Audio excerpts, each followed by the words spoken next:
नमस्कार साथियों, मैं मनीष मेवाल आप सभी का आपके अपने चैनल में तहे दिल से स्वागत और अभिनंदन करता हूं। मैं उम्मीद करता हूं कि आप सभी शानदार, जबरदस्त और जिंदाबाद होंगे और आप सभी की कक्षा 12 की जो तैयारियां हैं वो बिल्कुल धमाकेदार चल रही होंगी। और इन्हीं धमाकेदार तैयारियों को और भी धांसू बनाने के लिए आज हम लोग पढ़ रहे हैं कक्षा 12 की अर्थशास्त्र, इकोनॉमिक्स। और इकोनॉमिक्स में हम लोग पढ़ रहे हैं मैक्रो इकोनॉमिक्स, समष्टि अर्थशास्त्र का अध्याय 4 आय और रोजगार निर्धारण, determination of income and employment हम लोग पढ़ रहे हैं और आज है उसका लेक्चर नंबर 11। बड़ा ही इंपॉर्टेंट चैप्टर है और इसी इंपॉर्टेंट चैप्टर में हम लोग संतुलन स्तर की चर्चा कर रहे थे कि किस प्रकार से संतुलन पाया जा सकता है अर्थव्यवस्था में। और ये आपकी पढ़ाइयों में संतुलन बनाए रखने के लिए, बैलेंस बनाए रखने के लिए शानदार कोर्सेज आपके अपने लर्निंग आर्ट्स के एप्लीकेशन पर है। इस एप्लीकेशन का लिंक आपको डिस्क्रिप्शन में दिला देता हूं, जिससे आप उस पर क्लिक कर करके इस एप्लीकेशन को डाउनलोड कर लीजिएगा। फिर उस एप्लीकेशन पर आपको शानदार कोर्सेज दिखेंगे, कक्षा 12 अर्थशास्त्र का, राजनीति विज्ञान का, भूगोल का। इनमें आपको डाउट सॉल्विंग ग्रुप मिलेंगे, इसमें आप लोगों को हैंड रिटन नोट्स मिलेंगे, आपको वीडियो की पीडीएफ मिलेगी जिससे आपको रोक रोक कर करके वीडियो में लिखना नहीं पड़ेगा। इसके अलावा आपके ऑब्जेक्टिव टेस्ट होंगे और आपकी तैयारी को चार चांद लगाने के लिए आपके सपना जो है 0% डाउट 100% मार्क्स को पूरा करने के लिए मॉडल पेपर भी कराए जाएंगे। तो कोई भी विद्यार्थी इस कोर्स से ना चूके। अगर इस कोर्स से चूक गए तो 100 में से चूक जाओगे आप लोग। इसलिए 100 में से 100 का टारगेट रखिए, इस कोर्स को लीजिए और इन 2 नंबरों पर घंटी बजाओ और बोलो कि सर मैम हमारा कोर्स स्टार्ट कर दीजिए। फीस कितनी है सर? नाम मात्र, सिर्फ इतनी सी जितनी आप 2-3 दिन में खा पी करके खर्च कर देते हो, इतनी सी फीस पूरे सेशन के लिए है। तो कोई भी विद्यार्थी इन कोर्सेज से ना चुके। पॉलिटी है तो पॉलिटी का भी ले सकते हैं, इको है तो इको का भी, भूगोल है तो भूगोल का भी, तीनों है तो तीनों का भी, और अगर 2 है तो दोनों का भी। तो चलिए आप घंटी बजाइए जब तक अपन आज के लेक्चर को शुरू करते हैं। आज हमारा टॉपिक है बचत निवेश दृष्टिकोण, SI अप्रोच। आज हमारा जो मेन है SI अप्रोच है।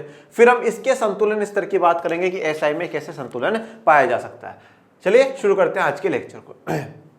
बचत और निवेश का दृष्टिकोण, सेविंग और इन्वेस्टमेंट जो दृष्टिकोण है, अप्रोच है, उसकी बात कर रहे हैं। देखो बच्चों, अपन लोग यहाँ पे जो बात कर रहे हैं जॉन मेनार्ड किन्स के द्वारा किस प्रकार से इक्विलिब्रियम पाया जा सकता है, संतुलन पाया जा सकता है।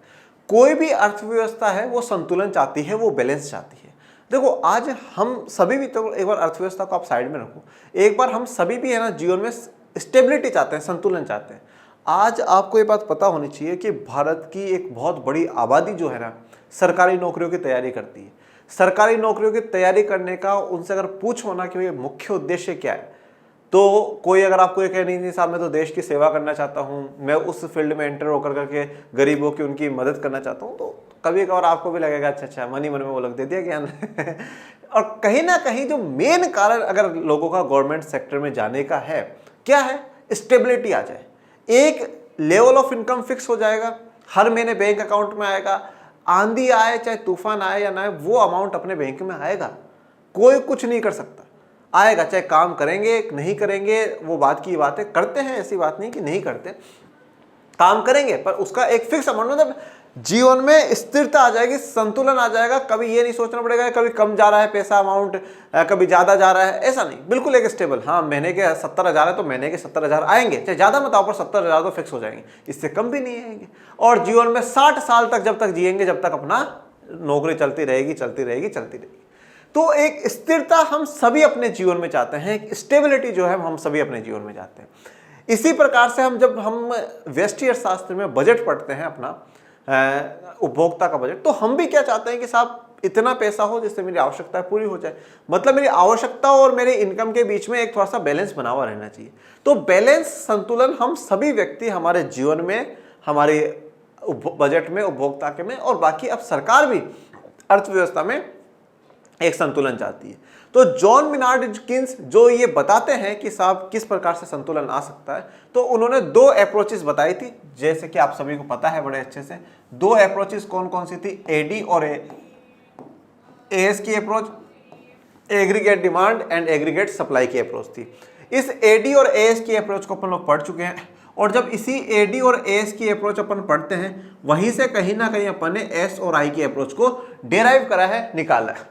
एडी का मतलब यहां पर हो गया कि 2 सेक्टर की जब हम लोग बात कर रहे हैं तो सी प्लस आई हो जाएगा, कंजप्शन प्लस इन्वेस्टमेंट हो जाएगा, उपभोग प्लस निवेश हो जाएगा। और जब मैं एएस की बात करता हूं, एएस का मतलब हो जाता है वाई, एस का मतलब एग्रीगेट सप्लाई, समग्र आपूर्ति किसके बराबर है, राष्ट्रीय आय के बराबर है। कैसे बराबर है वो आप लोगों को पता है, क्योंकि समग्र आपूर्ति का मतलब है आप प्रोडक्शन कर रहे हो, आप उत्पादन कर रहे हो। उत्पादन में किन किन चीजों का प्रयोग करोगे, भूमि का करोगे, श्रम का करोगे, पूंजी का करोगे, और मालिक जो है वो खुद है।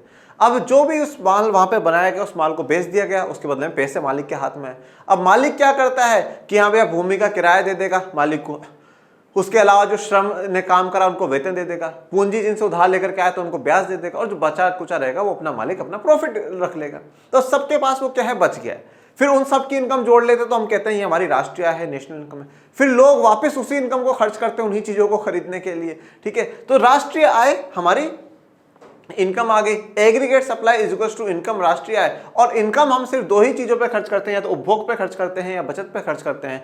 और इसी एक नीति के तहत हम लोग ये कहते हैं कि सी से सी कट जाएगा और इधर क्या बचेगा, आई बराबर एस या एस बराबर आई। तो यहां से जो है हमारी एक दूसरी जो हम कह सकते हैं हमारे पास अप्रोच आती है, वो आती है S I approach, saving investment approach. बचत और जो निवेश की अप्रोच है वो अप्रोच हमारे पास आती है।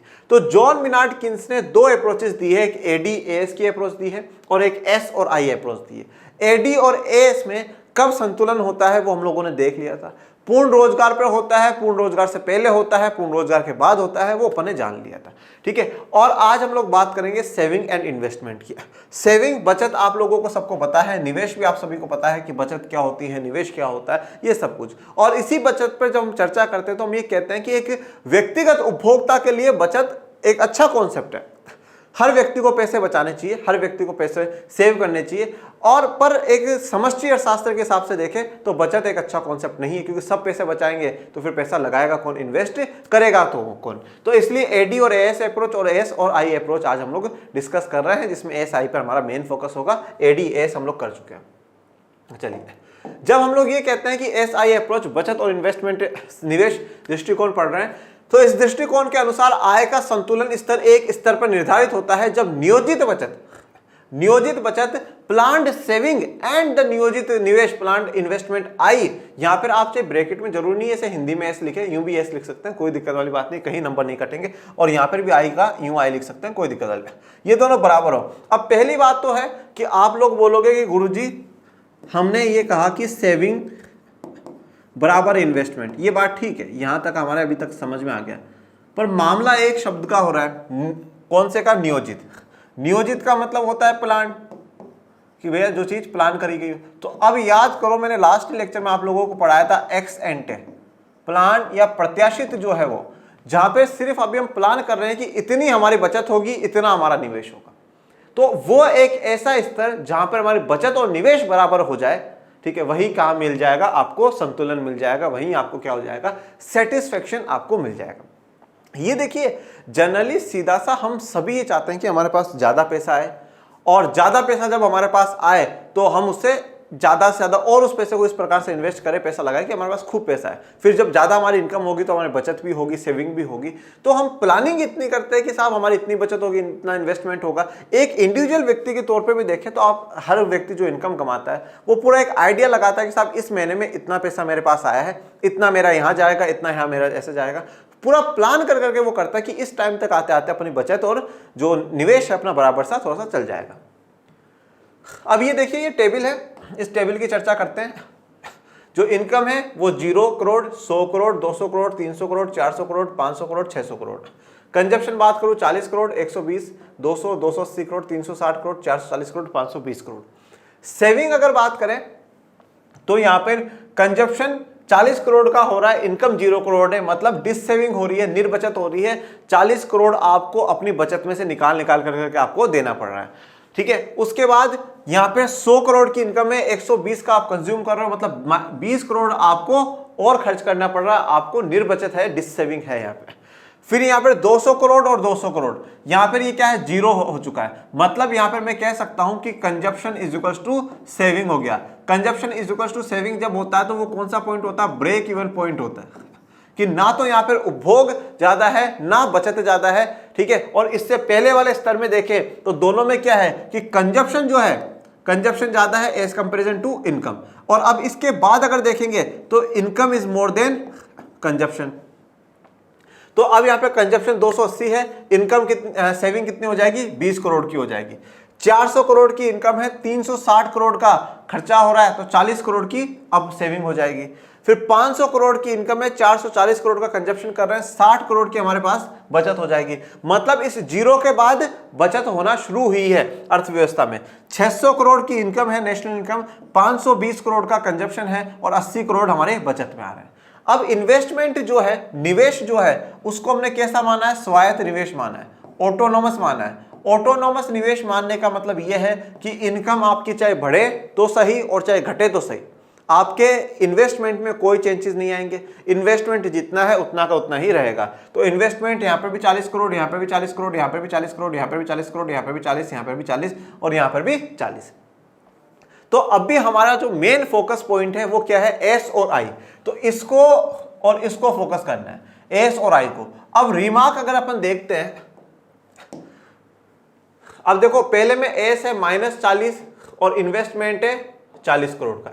तो अब मुझे यहां बताओ क्या ज्यादा है, इन्वेस्टमेंट ज्यादा है, बचत तो आप क्या कर रहे हो, मतलब बचत तो आपके जो पहला पैसा पड़ा है उसको निकाल रहे हो, मतलब और जा रही है बचत तो आपकी, तो यहाँ पे इन्वेस्टमेंट ज्यादा है। फिर दूसरे में भी -20 करोड़ और 40 करोड़, तो यहाँ पर भी क्या है, इन्वेस्टमेंट ज्यादा है। फिर तीसरे में अगर देखोगे तो बचत 0 है और यहाँ पर 40 करोड़ है, तो इन्वेस्टमेंट ज्यादा है। इसके बाद देखोगे तो 20 करोड़ की बचत हो रही है, 40 करोड़ का खर्चा आ रहा है, इन्वेस्टमेंट हो रहा है, तो इन्वेस्टमेंट ज्यादा है। उसके बाद देखो 40 करोड़ की ही बचत है और 40 करोड़ का ही इन्वेस्टमेंट है, बराबर हो गया। उसके बाद अगर हम देखें तो 60 करोड़ की बचत है और इन्वेस्टमेंट अभी भी 40 का है। फिर 80 करोड़ की बचत हो रही है और 40 करोड़ का इन्वेस्टमेंट हो रहा है। तो यहां तक अगर हम चर्चा करें तो S is less than investment, ठीक है, या I, saving is less than investment, मतलब यहां पर निवेश जो है वो ज्यादा हो रहा है और बचत कम हो रही है। इस वाला पॉइंट पे इक्विलिब्रियम होगा, संतुलन होगा जब एस बराबर आई आ जाएगा। और इसके बाद क्या होगा, सेविंग बचना शुरू हो जाएगी, हमारा सेविंग होना शुरू हो जाएगी और इन्वेस्टमेंट हमारा कम हो जाएगा। ओके, ये टेबल है। अब इसके हम आ जाते हैं कर्व पर या वक्र पे। ये जो ऊपर वाला कर्व दे रखा है ये है बच्चों एग्रीगेट डिमांड का, aggregate demand, income, output, employment. इधर अगर हम लोग बात करें तो सेविंग और इन्वेस्टमेंट की बात कर रहे हैं। अब हमारा मेन फोकस इस पर है अभी। तो ये वाला जो आपको एरिया दिखाया गया है, ये वाला क्या दर्शा रहा है, डिस सेविंग को दर्शा रहा है कि साहब हमारी जो सेविंग है वो डिस सेविंग है, मतलब हमें हमारे जेब से निकाल निकाल करके पैसा लगाना पड़ रहा है। ये वाला जो पॉइंट है यहां पर क्या हुआ, यहां पर मेरी सेविंग जो है 0, मतलब सेविंग अब नेगेटिव से हट चुकी है, अब वो 0 पर आ चुकी है कि चलो भाई सेविंग कुछ नहीं हो रहा, पर लग भी कुछ नहीं रहा, जेब से भी कुछ नहीं रहा। इसके बाद आपका क्या बढ़ना शुरू हो जाता है, जो है सेविंग बढ़ना शुरू। मतलब मैं यहाँ पर अगर एक बात कहूँ, अगर एक बार इन्वेस्टमेंट का कॉन्सेप्ट अगर अपन लोग हटा दें तो मैं ये कहता हूँ कि इस वाले पॉइंट पर अपने पास सेविंग होना शुरू हो चुकी है। अगर नॉर्मल कॉन्सेप्ट चर्चा करते हैं तो इस वाले में अपने पास सेविंग होना शुरू हो चुकी है। पर अब भी हम चर्चा कर रहे हैं इन्वेस्टमेंट की, कि निवेश कर रहे हैं अपन लोग। तो जब निवेश कर रहे हैं, ये ऑटोनोमस इन्वेस्टमेंट की, स्वायत्त निवेश की लाइन है, जो इनकम चाहे इतनी होगी तो भी इतना ही होगा, इनकम इतनी होगी तो भी इतना ही होगा और इनकम इतनी हो जाएगी तो भी इतना ही रहेगा, मतलब इसमें कोई चेंजेस नहीं आएंगे, कोई बदलाव नहीं आएंगे। तो अभी हम कहां इक्विलिब्रियम, कहां संतुलन चाहते हैं, जहां पर हमारा एस, मतलब ये वाली लाइन, सेविंग वाली लाइन और इन्वेस्टमेंट वाली लाइन दोनों इंटरसेक्ट हो जाए, दोनों एक जगह मिल जाए, तो वहां क्या हो जाएगा, इक्विलिब्रियम हो जाएगा। ये इक्विलिब्रियम आ गया इस वाले पॉइंट पर, ठीक है। देखो इक्विलिब्रियम या संतुलन का मतलब क्या है कि भैया चीजें बैलेंस हो चुकी। जैसे मैं आपको एक उदाहरण के तौर पे बताता हूँ कि जैसे घर वाले शादी सबके कराते हैं। अब जब कुछ शादी होती है तो उससे पहले मिलते हैं, लड़का लड़की जनरली मिलते हैं, और जब उनको लगता है कि हाँ साहब मेरे जैसा व्यक्ति है, लड़की को भी लगे और लड़के को भी लगे, या जो लोग लव मैरिज करते हैं उनको लगता है कि हाँ साहब मेरे जैसी लड़की है या मेरे जैसा लड़का है, जब दोनों का मतलब इंटरसेक्ट हो जाता है, इंटरसेक्ट मतलब दोनों मिल जाते हैं कि हाँ साहब दोनों के दिल मिल चुके हैं, हाँ अब ठीक है, संतुलन है, ये भी मेरे जैसा है, ये भी मेरे जैसे, दैट्स ऑल, मतलब मिलाप हो चुका है, तो वहां क्या है, वहां इक्विलिब्रियम है, वहां संतुलन है कि चलो जैसा मैं चाहता था वैसा मुझे मिल गया, जैसा मैं चाहती थी वैसा मुझे मिल गया। या जैसा मैं कहूं कि हम कहीं मार्केट में कोई सामान लेने जाए और जैसा हम चाहते हैं वैसा मिल जाए, तो संतुलन है ना भैया, हाँ संतुष्टि हो गई भैया, जितना पैसा खर्च करके मैं जितना सामान पाना चाहता था उतना अपन को मिल गया है। तो संतुलन का बिंदु कहां पर है, जब वो चीज मिलाप हो जाए, जब वो मिल जाए, तो यहाँ पे सेविंग और इन्वेस्टमेंट जब दोनों मिल जाएंगे इस ई पॉइंट पे, तो क्या हो जाएगा बच्चों, इक्विलिब्रियम हो जाएगा। अब ऊपर आ जाओ, ऊपर वाले में ये वाली जो लाइन है ये किसकी लाइन है, एडी की लाइन है। किसकी लाइन है, एडी की। ये वाली जो लाइन है किसकी लाइन है, एएस की लाइन है, इनकम की।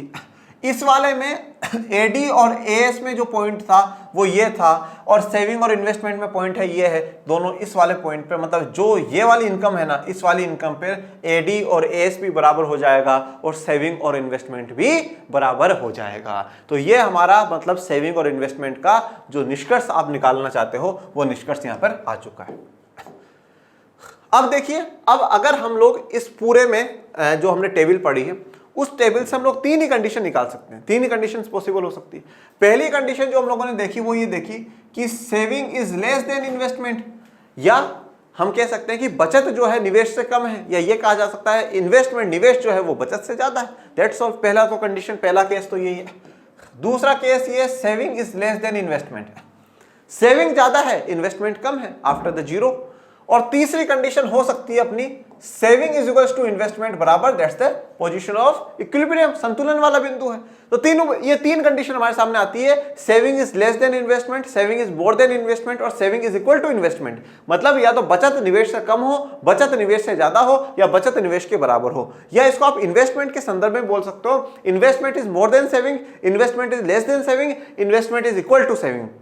इन्वेस्टमेंट जो निवेश है वो बचत से ज्यादा है, निवेश बचत से कम है और निवेश बचत के बराबर है। तो हम पहली कंडीशन जो है उस पर चर्चा कर लेते हैं, जब बचत निवेश से अधिक हो। ये दूसरी कंडीशन, सॉरी, जो बचत है वो निवेश से अधिक है, मतलब saving is more than investment, मतलब बचा लोग ज्यादा रहे, इन्वेस्ट नहीं कर रहे हैं लोग, पैसा इन्वेस्ट नहीं कर रहे। इन्वेस्ट करने का तात्पर्य यहां पर ये देख लीजिए, सीधी सी बात ही कहता हूं, लोग घरों में पैसों को होल्ड कर करके बैठे हुए, होल्ड कर करके लोग पैसों को बैठे हुए। जैसे मैं आपको एक उदाहरण देता हूं, जैसे है ना, आप कुछ लोगों का आपने सुना होगा कि है ना गुर्दे में, किडनी में स्टोन होता है, पथरी होती है।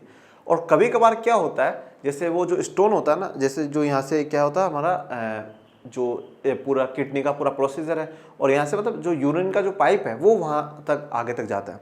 तो कभी कभार क्या होता है, उसमें आकर करके यूरेटर कहा जाता है उसको इंग्लिश में, उसमें आकर के मतलब एक प्रकार से यूँ नली सी है, उस नली में आकर के स्टोन अटक जाती है। अब एक्चुअल में क्या है कि जब लोगों के दर्द होता है, वो सौ मेरा आज पथरी का दर्द हो रहा है, इसका मतलब है कि उस जो स्टोन है उसने जगह छोड़ी है कि हाँ साहब वो थोड़ा कुदमकादी कर रही है इधर उधर भाग रही है, जगह छोड़ी है, मूवमेंट हुआ है। अब मूवमेंट हुआ, इसका मतलब हो सकता है वो निकलने के प्रयास में हो कि हाँ भाई बाहर निकल जाऊं।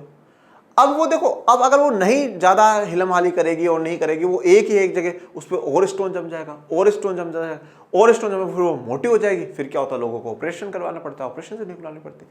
अब आप बोलोगे गुरुदेव ये कहानी यहाँ बैठी नहीं, कैसे नहीं बैठेगा? तो बिठाने वाले तो हम हैं, मैं बिठाऊंगा ना कहानी को। तो कहानी बताइए तो इकोनॉमिक्स में बिठाऊंगा भी मैं। अब देखो, स्टोन जब वहां था, अगर वो उसमें पाइपलाइन में फंस गया है और अगर वो किसी प्रकार का कोई मूवमेंट नहीं करेगा, तो आगे भी नहीं बढ़ रहा, पीछे भी नहीं बढ़ रहा, तो आपको चीरा फाड़ी करनी पड़ेगी। इसी प्रकार से क्या है कि जब हम लोग पैसे को घर में रख लेते हैं, उसको बाहर भी नहीं निकाल रहे, अंदर भी यूज नहीं कर रहे, मतलब अंदर यूज करो मतलब वो पैसा बाहर कहीं ना कहीं जाएगा, कुछ काम होना, वो अटक चुका है। अब वो अटकता गया, लोग सब अटकाते गए पैसे को अटकाते गए, तो फिर क्या होगा, सरकार को मजबूरन कुछ ना कुछ एक्शन लेने पड़ेंगे कि हाँ साहब, जिनके पास भी इतना धन पड़ा है वो बैंकों में जमा कराए, नहीं तो है ना छापे मार मार करके निकलवाए जाएंगे। अब जो नोटबंदी हुई थी वो क्या था बेटा, सरकार को पता था कि बैंकों में इतना पैसा आ नहीं रहा है जितना लोग इतना शौक मौज कर रहे हैं, मतलब ब्लैक मनी है, कहाँ से कमा रही है जनता इतना, लगाओ नोटबंदी में फिर लोगों ने क्या करा, जो बैंकों में जाने की हिम्मत नहीं हुई, उन्होंने नदियों में बहा दिए, जला दिया नोटों को।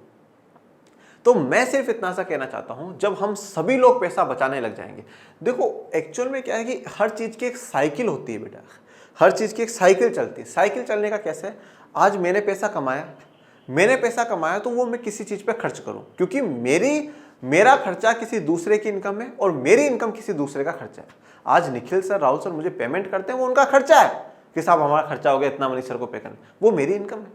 अब मैं घर पे गया और घर पे बोला साहब ये काम है, कपड़े लेकर के आने, कपड़े के लिए दे दिए, कपड़े की दुकान वाले के लिए इनकम है पर मेरे लिए खर्चा है। तो अगर पैसा होल्ड कर लूँ, नहीं साहब बैंक में भी जमा नहीं कराना है, कहीं जमा नहीं, घर में ही रखना है, तो वो पैसा होल्ड हो गया कि साहब हाँ इतना मिला, मनीष सर को 5,000 मिले, 5,000 घर में होल्ड हो गए, रुक गए, वो मार्केट में जा ही नहीं रहा, मतलब किसी न किसी व्यक्ति की इनकम रुकी हुई है। अगर ये पैसा मैं बैंक में भी ले जाकर के जमा करा दूंगा ना, तो बैंक क्या करेगा, उस पैसे को लोगों को उधार देना शुरू कर देगा। जो बिजनेसमैन है, जो फैक्ट्री लगाना चाहते हैं, उनको उधार देना शुरू कर देगा। तो वो पैसा सर्कुलेशन में चलता रहेगा, सर्कल में चलता रहेगा, उसको गया, उसके पास गया, उसको इन्वेस्टमेंट होता रहेगा, सही सिस्टम चलता रहेगा। पर जब बचत ज्यादा होने लग जाती है, हम पैसे को अपने पास रोकना शुरू कर देते, तो इन्वेस्टमेंट रुक जाता है बेटा, निवेश रुक जाते हैं। निवेश में चाहे बैंकों में पैसा जमा करा दो, पर करा दो, तो उससे क्या है कि बैंक पैसा घुमाते रहेंगे, इन्वेस्टमेंट होता रहेगा, निवेश होता रहेगा, फैक्ट्रियां बनेगी, लोगों को रोजगार मिलेंगे, और से जो वो सारे काम है वो सारे काम होते रहेंगे। एक जो साइकिल है ना, वो साइकिल सही रूप से, सही प्रकार से साइकिल चलती रहेगी। तो यहाँ पे मेरा इस पूरी कहानी को, इसको समझाने का अर्थ, तात्पर्य ये था कि अगर हम लोग सेविंग घरों पर करते हैं कुछ हद तक, कुछ लिमिट तक, दैट्स गुड, बट वो हमारी अर्थव्यवस्था के लिए बाकी ज़्यादा अच्छी नहीं है कि हम बहुत ज़्यादा पैसा, लाखों करोड़ों रुपए घरों में सेव कर करके रखते हैं। मनीष सर के पास तो इतना है नहीं है ठीक है ना, जो इतना सेव करे। सेव करने जितना ही नहीं है, करोड़ों लाखों तो बहुत दूर की बात है। यहाँ तो बिल्कुल ऐसा है कि यहाँ जैसे ही पैसा आ जाए खत्म कर दो ठीक है ना, रुकने नहीं देना चाहिए पैसे को चलो, तो जब बचत निवेश से अधिक हो, जानते हैं यदि योजनाबद्ध निवेश से अधिक है, तो इसका मतलब है कि घर परिवार उतनी खपत नहीं कर रहे हैं जितनी कंपनियों को उनसे उम्मीद थी। परिणाम स्वरूप इन्वेंट्री वांछित स्तर से ऊपर उठ जाता है। अब योजनाबद्ध बचत, अगर बचत ज्यादा है और इन्वेस्टमेंट कम है, इसका मतलब क्या है, लोग बाग उतना खपत नहीं कर रहे। क्योंकि देखो, लोगों के पास पैसा आया तो पैसा या तो कंजप्शन हुआ या सेविंग हुई, मतलब खपत, उपभोग, तो वो बचा रहे हैं, इसका मतलब उपभोग नहीं कर रहे। अब जो माल बनाने वाली कंपनियां हैं, वो ये उम्मीद करती है कि साहब कोई खरीदे, कोई पैसा खर्च करे, पर जितना ये कंपनियां उम्मीद कर रही है उतना क्या है, खर्च नहीं करा जा रहा, उतनी खपत, उतना उपभोग नहीं करा जा रहा। जब आज मान लो मेरी दुकान में 100 सामान पड़े हैं और 100 सामान मेरे गोदाम में पड़े हैं, अब मुझे लगा कि साहब मैं 100 सामान तो 1 महीने में निकल जाएंगे। 1 महीना बीता, मैंने देखा 20 सामान ही निकले, 80 हो गए। तो फिर बोला यार दुकानदार पे, जो दूसरा था, मैंने बोला यार 50 सामान एक काम कर, गोदाम में और रखते हैं, इस बार डिमांड नहीं है इतनी, 30 ही रखें यहाँ पे जो ठीक ठाक है, बाकी देखते हैं 50। इसका मतलब क्या हुआ कि जो स्टॉक है, इन्वेंट्री जो है, उसमें 50 आइटम और बढ़ गया ना, क्योंकि भाई लोग खरीद नहीं रहे, दुकान पे पड़े, तो सब इन्वेंट्री, गोदाम, मतलब एक प्रकार से स्टॉक बढ़ गया। आपको गोदाम का अर्थ है हमेशा ये नहीं कि गोदाम में ले जाके पटक दिया, मतलब एक्स्ट्रा माल आपके पास पड़ा है। तो यहाँ पर यही बात कही कि जितनी उम्मीद है खपत की, उतनी हो नहीं रही है, उतनी चल नहीं रही, तो कंपनियों को उनसे उतनी उम्मीद है, उतना है नहीं, तो इससे इन्वेंट्री में वांछित स्तर ऊपर उठ जाता है। तो वांछित जितना चाहते हैं उससे भी ऊपर इन्वेंट्री उठ जाती है।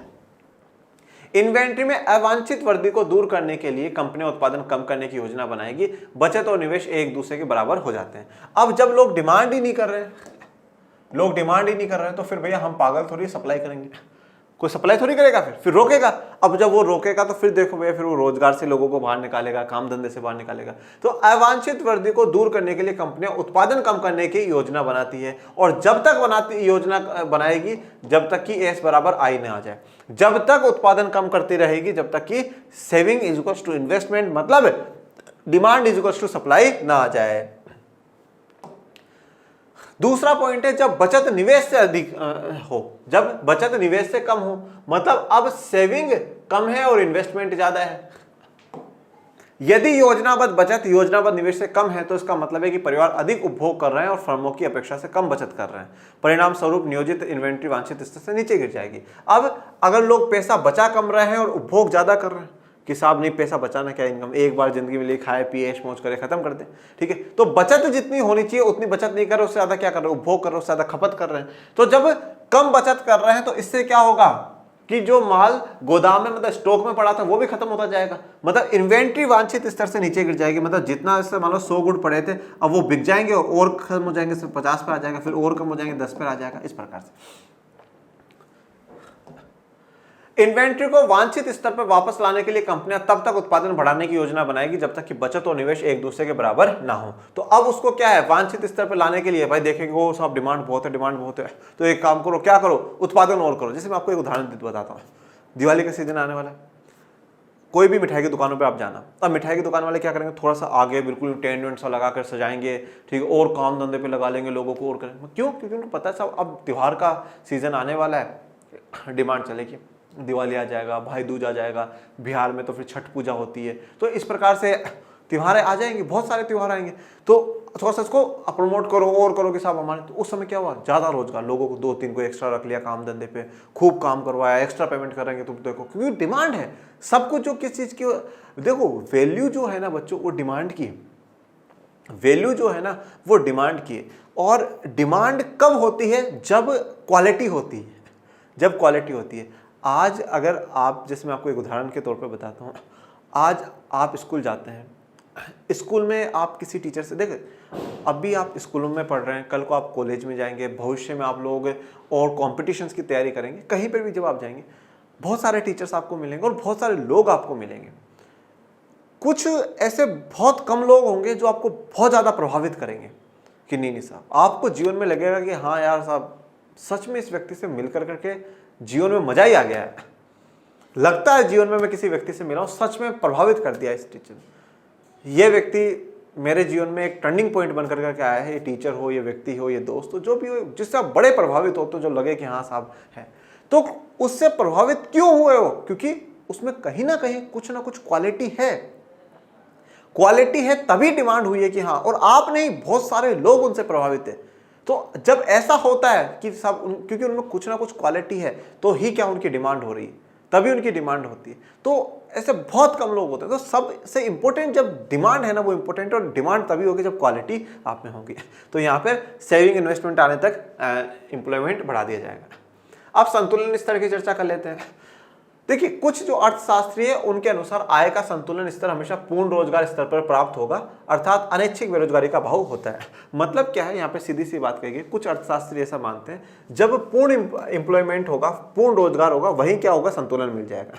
पर हमने जैसे ADAS वाले में देखा था, तो संतुलन मिलने के बाद भी रोजगार बढ़ रहा है, तो पूर्ण रोजगार का जो जॉन मेनार्ड किन्स है उनका कहना है कि संतुलन जो है ना, संतुलन पूर्ण रोजगार से पहले भी मिल सकता है, पूर्ण रोजगार पर भी मिल सकता है, और पूर्ण रोजगार से बाद भी मिल सकता है। संतुलन कभी भी मिल सकता है। जैसे उदाहरण के तौर पे सफलता, सक्सेस है ना, सक्सेस की कोई जरूरी तो है नहीं भाई 25 साल की उम्र में व्यक्ति सक्सेस हो जाएगा, कोई 25 साल से पहले भी हो सकता है, 25 साल की कोई बाद भी, 35 40 साल में कोई सक्सेस होते हैं। तो इसी प्रकार से जॉन मेनार्ड किन्स कहते हैं कि भैया संतुलन का जरूरी नहीं है पूर्ण रोजगार स्तर पे मिले, वो कभी भी मिल सकता है। पर कुछ जो पहले के अर्थशास्त्री तो उनका कहना था नहीं, पूर्ण रोजगार स्तर पे ही मिलेगा, मतलब अनैच्छिक जो बेरोजगारी उसका अभाव रहेगा, अनैच्छिक बेरोजगारी बिल्कुल नहीं रहेगी, शून्य रहेगी अनैच्छिक बेरोजगारी। हालांकि किनेंसियन सिद्धांत के अनुसार संतुलन स्तर प्राप्त किया जा सकता है, पर अगर किन्स के सिद्धांत के अनुसार अगर माने कि संतुलन स्तर प्राप्त किया जा सकता है, तो कैसे किया जा सकता है, 3 तरीकों से।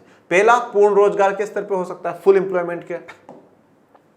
अल्प रोजगार, अंडर एम्प्लॉयमेंट, यानी पूर्ण रोजगार के स्तर से कम। मतलब यहां पर अगर मान लो पूर्ण रोजगार है, तो यहां पर हम संतुलन मिल गया, वो अल्प रोजगार है। फिर है पूर्ण रोजगार स्तर से अधिक, अर्थात पूर्ण रोजगार स्तर से अधिक, तो ये पूर्ण रोजगार स्तर से, मतलब ये पूर्ण रोजगार है तो इससे ऊपर वाला, ठीक है। ओवर फुल एम्प्लॉयमेंट कहा जाएगा, अंडर एम्प्लॉयमेंट कहा जाएगा, और फुल एम्प्लॉयमेंट कहा जाएगा। चलिए एक एक को देखते हैं। पूर्ण रोजगार स्तर पर चर्चा करते हैं।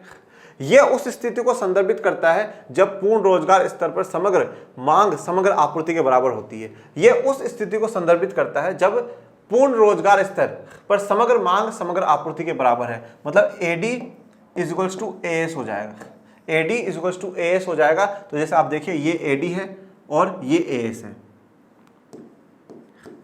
ये AD है और ये AS है। चित्र में देखिए, इस चित्र में E है, पूर्ण रोजगार संतुलन है क्योंकि कुल मांग EQ, ये कुल मांग है, कुल डिमांड है, निर्गत के पूर्ण रोजगार OQ पर, ये हमारा आउटपुट है, एम्प्लॉयमेंट है, और ये हमारी डिमांड है। तो इस पे क्या हो रहा है, संतुलन मिल रहा है, तो ये क्या हो जाएगा, हमारा पूर्ण रोजगार पे संतुलन मिल गया।